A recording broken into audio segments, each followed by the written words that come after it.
Also, no, the Lakers would never trade LeBron, and we've talked about this before. And the reason why they won't trade LeBron is, and I talked about this with Isaac Johnson, is the Lakers, even if they don't win a championship, they are more content keeping LeBron on this roster because they know if they're a losing team with LeBron, they're still selling out games and they're still selling merchandise. But if they're a bad team without LeBron, they won't have as much merchandise or ticket sales. So it's in their best interest, regardless of being a good or bad team, for LeBron James to be on there because they're still making money off of them. Plus, another thing to add to that would mean that the Lakers front office would be giving up, and they will never do that.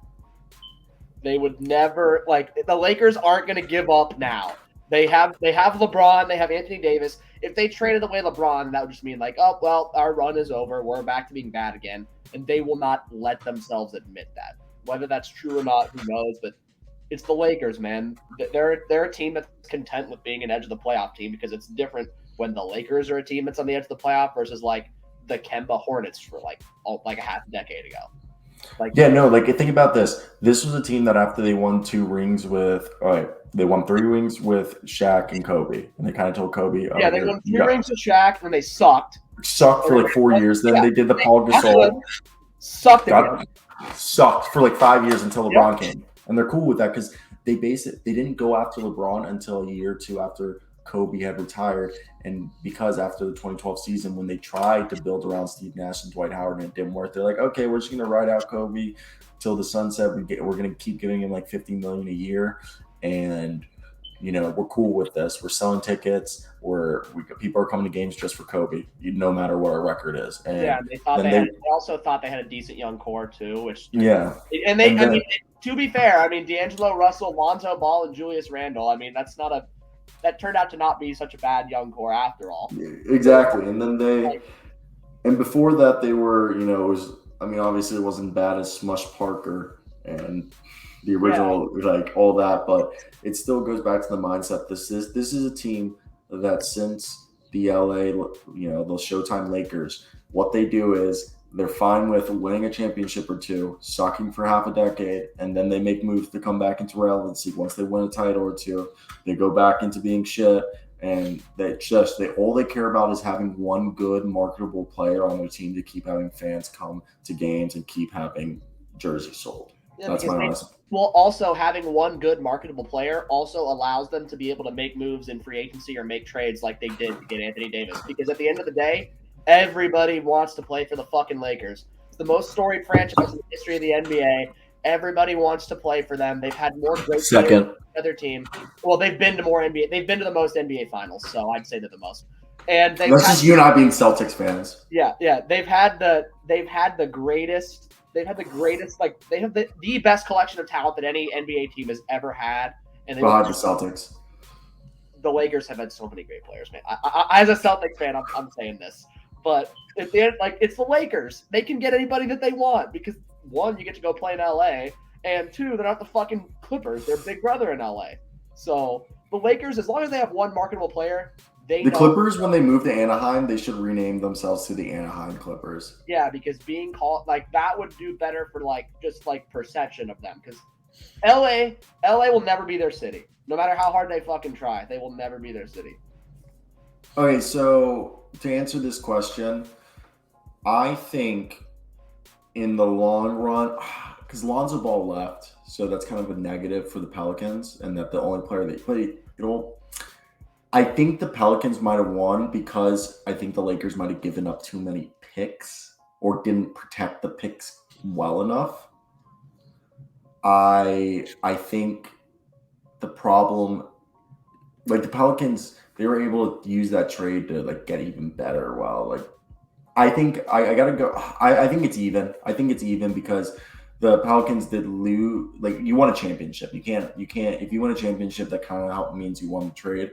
But at the same time, the trade has come to bite the Lakers in the ass because they didn't protect the picks wisely, nor did they.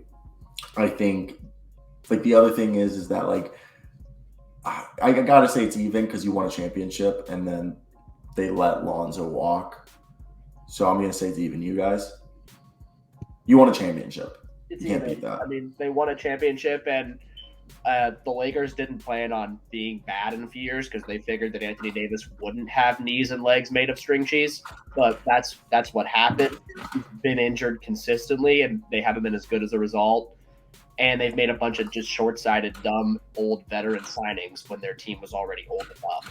So Bruno brought a good point. He's like, might be even. Yeah, just wait for those picks. But right now, I mean, it's even because they won a championship and everybody in their right If the mind. Pelicans get like, obviously, I'm not going to say Victor Wembanyama, but like if they somehow get Scoot Henderson, Vic, Amon Thompson, or like Cam Whitmore, Or like Brandon and those Miller. guys, or Brandon, and they end up like being all stars while on their rookie contracts. Yeah. Yeah, Bruno, you got a point. Because you got to think, some of those guys, some of those rookies that they might be picking, like, But the thing is be all stars for the Lakers and for a different team. Because Swag brought up a good point though. He literally says like the Russ trade was so bad. So what if the Russ trade didn't happen? Would we be looking at this and saying, yeah, it's even, or even that the Lakers won? Because I feel like the Russ trade compartmentalized together with the Anthony Davis trade, and together they look terrible. I mean, the Russ trades was just bad, but I don't think of the Anthony Davis trade as a bad trade. True. Let's move. What's your thought? Yeah, I was about to say. So it actually doesn't even matter if the Pelicans get Vic, because until they win a ring, that doesn't matter. In fact, I would argue it doesn't actually even matter in any way, shape, or form. The Lakers went 6 straight years losing the majority of their games, and it wasn't even close. They were a horrible franchise for 6 straight seasons. LeBron comes. They only won 35, 37 games, something like that. They were still below 500, and then the next year they win it all. What sucks is it was in the bubble, so I think if it wasn't in the bubble, nobody would be disputing if they had won or lost that trade because they got the coveted ring. I think really at the end of the day, rings are the only thing that matters, and winning for a long time is difficult. I think LeBron James won't leave because I do believe they'll be able to bring back Russell Westbrook on a cheaper contract to still come off of the bench if he's okay with that, and you're going to save a lot of money, but I would not be surprised at the same time if LeBron James was like, get me the fuck out of here, because I really think it's a genuine coin flip. I could go either way. Listen to this. So Isaac Johnson last week when he came on, he literally said this. He's like, you know what pick the Cavaliers didn't trade? The 2024 pick in the NBA draft. That's the only pick they have. And guess when LeBron's can enter free agency? It's 2024. And he literally said this. And right now, Bronny James isn't supposed to be a lottery pick, and he's like literally everyone's saying he's drafted in the first round. It's just because of his name. Yeah, he's probably a second round pick. Yeah. So Isaac Johnson right now, which is fine. Yeah. Those guys have sometimes they have the potential to become pros anyway. Yeah. As of right now, MVP. He's a second round pick. But so the thought process is that Isaac Johnson floated this idea that I haven't thought. He's like, the only pick the Cavs have in the next 6 years is that pick in 2024 when LeBron can go into free agency. They could be assholes, and because they're going to probably be in the back of the draft, like between 25 and 30. Take Bronny James, and LeBron has said that he wants to play with his sons, and he wants to play it till he's 40. He's going to be 40, I believe, in 2024 when he goes into free agency or turning 40, and he says he wants to play to 45. Bronny James, 4-year contract plus a qualifying offer. That's technically a 5-year deal. Cleveland would then also still have Evan Mobley, Darius Garland, and Donovan Mitchell and Jared Allen all under contract. At that point, LeBron James. Probably at that point he wouldn't. There's no rule against him taking a vet min. He won't do that. I think him going to Los Angeles. I think we all could agree. Or what most if people would gives agree. Ownership?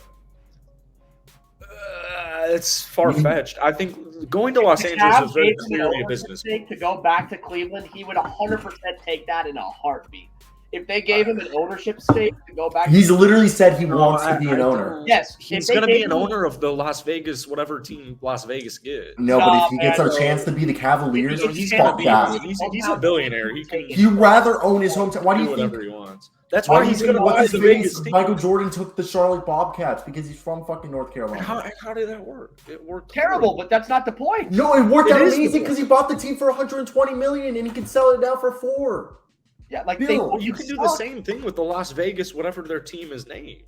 LeBron Yeah, James, I guarantee you, will Vegas buy. is a much bigger market, and the team's going to have way more value in Vegas. It's going to be more expensive at the start. But so LeBron James, like has a if they better offer him chance an of getting ownership Cavaliers stake- than a new team. If they offer him an ownership stake with a path to become a full-time owner at some point of his hometown team, he would 100% take that. There's no way he wouldn't. The man is literally responsible for like changing and improving the Cleveland economy. Either way, Las Vegas is going to be like the Rock Johnson's team. That I agree with that statement, Luke, because like him going to Los Angeles has nothing to do with anything other than business and making money. And now that he's a billionaire, I do think LeBron finished his career with Cleveland. I hope it's still while he's playing. And I agree with you. I think it's going to happen if Evan Mobley can turn into what we're all hoping. I mean, it's going to be very complicated with money. You have DG the PG, you have Donovan Mitchell, you have Jared Allen, and you have Evan Mobley. There's going to have. That's why you offer him a Bettman contract with 10% equity in his team with path to increase that through payments. LeBron James is a 30. He's a 30 point per game scorer. This is the guy who has the most point. Who's already a billionaire. Who's already a billionaire. And people will still pay him money. I don't think that. I don't think that a vet at that point ever gets done. Cares more about playing with his a veteran minimum doesn't get done, even if they offer him like a 10% ownership stake. Maybe a veteran minimum. He's LeBron. He's 50. Yeah, I don't see mid-level exception.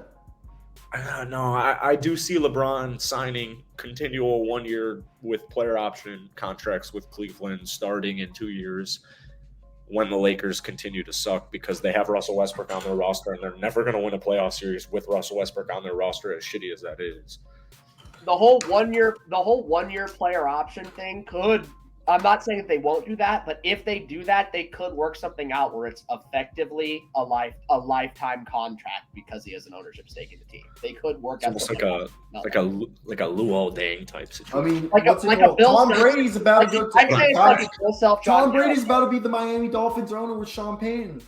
NFL owners are way less likely to give ownership stakes away to players, and also because they're more valuable, and also Tom Brady has no connection with the fucking Dolphins. That's like LeBron's hometown. Yeah, exactly. And everyone wants to be home. As much as LeBron likes being in Los Angeles, he wants to go home. Luke said that because he's a 49ers fan and he's hoping that they don't have to start Trey Lance next year and that they can bring Tom Brady in. No, I would rather. That would be. I'd take Brady or Rodgers. I'd rather have Trey Lance than Brady right now. Brady fucking sucks this year, man. He's not even. But what if you can keep Brock Purdy when he loses his first playoff game?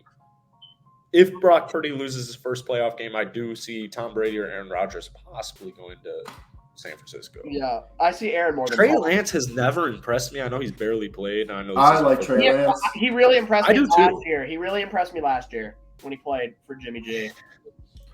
I just think this year wasn't the right moment. His stats were pretty good last year.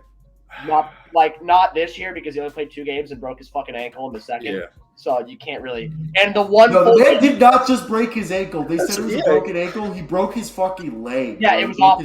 He shattered his leg. And he shattered his ankle. And the first game we played was that shitty, rainy, fucking monsoon game against the fucking Bears. So, And I run a Bears account. We called that win. I don't think Trey Lance had a good first season at all. I don't view 57.7% completion percentage with a QBR of 39.